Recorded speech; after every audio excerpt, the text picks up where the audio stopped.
Les Miserables. Volume 4. Saint-Denis. The idyll in the Rue Plumet and the epic in the Rue Saint-Denis. Book 2nd. Eponine. By Victor Hugo. Narrated by Peter Silverleaf. Chapter 1. The Lark's Meadow.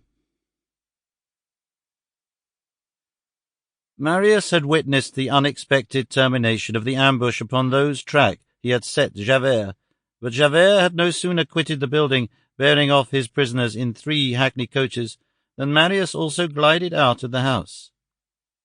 It was only 9 o'clock in the evening. Marius betook himself to Courfeyrac.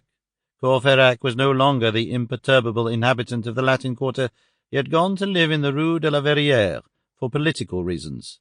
This quarter was one where, at that epoch, insurrection liked to install itself. Marius said to Courfeyrac, "I have to come to sleep with you." Courfeyrac dragged a mattress off his bed, which was furnished with 2, spread it out on the floor, and said, "There."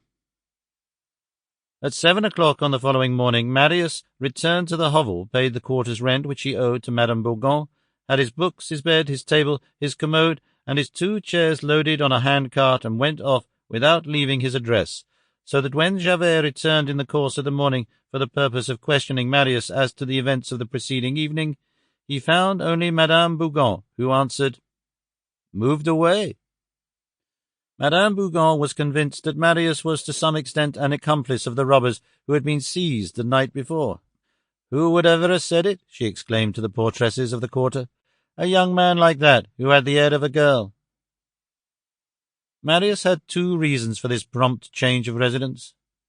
The first was that he now had a horror of that house, where he had beheld, so close at hand, and in its most repulsive and most ferocious development, a social deformity which is, perhaps, even more terrible than the wicked rich man, the wicked poor man. The second was that he did not wish to figure in the lawsuit which would ensue in all probability, and be brought in to testify against Thénardier. Javert thought that the young man, whose name he had forgotten, was afraid and had fled, or perhaps he had not even returned home at the time of the ambush. He made some efforts to find him, however, but without success. A month passed, then another. Marius was still with Courfeyrac. He had learned from a young licentiate in law, an habitual frequenter of the courts, that Thénardier was in close confinement. Sample complete. Ready to continue?